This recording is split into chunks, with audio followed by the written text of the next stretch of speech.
You know what really shocks me sometimes? It's the fact that we live in a world where the term DSLR feels almost vintage, like saying you still listen to music on an iPod Classic. But when it comes to portrait photography, some of the greatest shots ever taken came from DSLR cameras, not the new shiny stuff, not the AI filled bodies. I'm talking about cameras that really made photographers and viewers of photos really feel something. And that's the thing about portrait photography. It's not about the latest tech, the fastest autofocus, or the most amount of background blur. It's about real connection. It's about a moment between a person and a lens that just clicks, literally and emotionally. So in this video, we're going to go through what I think are some of the top portrait DSLR cameras ever made. The ones that defined a generation of photographers, shaped careers, and still hold up in 2025 and probably will far beyond that. Like, these cameras are going to be absolute beasts. So it's not going to be really about specifically specs or megapixels.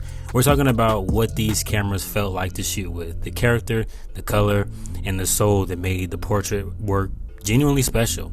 Because for some of these, it's just, if you know, you know. Some cameras just get people better than others, but let's get straight into it. So we're going to start with one that's probably still sitting on more shelves and in more studios than any other, which is the Canon 5D Mark III.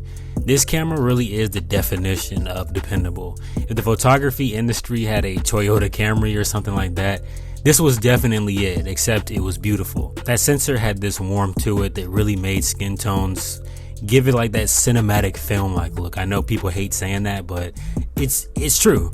And when you pair it with something like a 50mm 1.2 or 85mm 1.4, you could shoot a face in the worst lighting possible and still somehow pull a great image out of it. So this camera wasn't really flashy, it wasn't trying to do everything, but it nailed that one thing that really mattered most in portraits, which was character. Because every big wedding shooter, fashion photographer, and even YouTubers, they all had a 5D era. It's kind of wild how so many people go back to those old Canon files and realize how good they look straight out of camera. That's the kind of timelessness that never ages out. So definitely a great pick. Now, if Canon owned that warm romantic look, then I'm going to definitely have to say that Nikon owned precision. So we're going to talk a little bit about one of my personal favorite cameras, which is the D850 Nikon. It's easily one of the greatest portrait DSLRs ever. The camera's dynamic range is unreal. You could expose for highlights, underexpose for shadows, and still really be able to pull perfect skin tones in post. But what really made it hit different for portraits was the tonality, in my opinion, because it had this clean and honest representation of people. So there's not really too much editing required to make the photos out of this camera look really lively. So if the 5D series made people look dreamy, the D850 really made them look true. Every time I shoot portraits on it, it really does remind me of why people love DSLRs in the first place. It's just that depth, that separation, and the natural fall off. It really just doesn't get tired to look at even to this day, and I've shot on this camera for probably more than any other. Plus, there's something just about the way Nikon lenses just render texture, especially like an 85mm 1.4 or the 105 1.4e. They don't really just capture detail, but they really do give you that sense of dimension in the photo. Like, you're standing in front of the moment itself, even when you're just looking at the photo either in a paper printout or on a screen. It's pretty crazy stuff that this camera can do, so definitely don't sleep on it. So real quick, I have a question for you that I want you to leave your answer to before we continue on in the comment section of this video. So the question is, what do you think makes a portrait camera great? Is it about the technical performance, or is it about the feeling that it gives both the photographer and the subject? I would love to know what you think about this, so there's really no right or wrong answer, just whatever it is you have to say. So I just want to read the thoughts of other people that are interested in the same things I am. And if you're enjoying this, leave a like, that helps me out a great deal. And of course, subscribe. 91% of you watching aren't subscribed, and I made a deal, or really not a deal, but a bet. Don't gamble, but I made a bet with my mom that I would have 10,000 subs by Christmas. So if you could hit the subscribe button and help me get to that point, we would be in great shape, and I would really appreciate that. But anyways, let's continue on and get straight back into it. So now we have the Canon 5DSR, and this camera was pretty much just like a love letter to detail. 50 megapixels at the time, which was pretty mind-blowing. But it wasn't just about sharpness, it was really about control.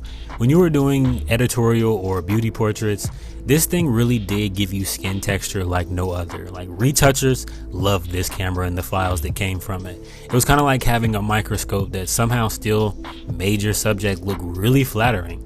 And sure, it really would punish you for bad lighting, but this was one of those cameras when those times you got it right, it would really reward you with a final product that felt more like paintings than actual photographs. So now we're going to move on to the Nikon D700, and this is one that I've seen a lot of people in my comment section from other videos mention.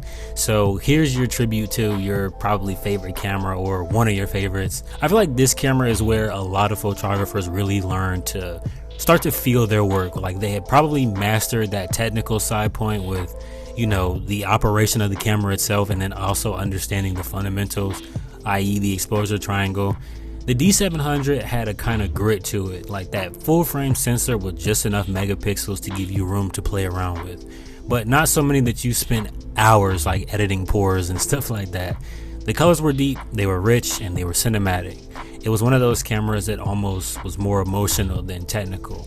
Some of the best portrait shooters I know, and a lot of older ones especially, definitely keep one of these around, and I feel like that definitely should say something to you, because it's not the best tool, but it's the most honest, and sometimes that's the best tool. But moving on, we've got to mention the Pentax K1, and this is definitely one that I have mentioned before on this channel, but it's because this camera never really got the mainstream love that it deserved. But if you've seen portraits from this camera, you know that it's definitely something different. The color science, especially for skin tones, just smooth, like buttery, natural, and a lot of these also do look like paintings. The ergonomics on this camera were great, like the build was tank-like, and this camera really just kind of had that level of character that is unique and you don't really see in too many cameras anymore. This one was definitely one that was far from the norm, but a lot of people found this camera as one that they could call home, and this is one that I also would love to be able to get my hands on and just explore with a lot more one day. So pretty much I could go on for infinite days, so if this video does good, then I'll definitely do a part 2 where I mention plenty more. And whether you say it's nostalgia or not, that authenticity is the part that people miss the most. So call them outdated, call them old tech, or whatever you want, but the top DSLR portrait cameras are always going to be able to produce timeless work, assuming you have the skills to produce that work as a photographer. They're proof that it isn't about what's next, but more so about what stays. And maybe that's why even now photographers are still choosing to pick these cameras up, not because they need to, but because they simply just want to. But anyways, if you made it this far, I appreciate you for watching. That means you probably enjoyed this video, so hit the like button. That would help me out a great deal. And again, subscribe. You know the deal. I have to get to 10,000 before Christmas, or probably on Christmas. I don't know. I got to check the contract. But it'll help me out a great deal if you could do that, and I would much appreciate it. But anyways, I appreciate you, and I will catch you all in the next one. Peace.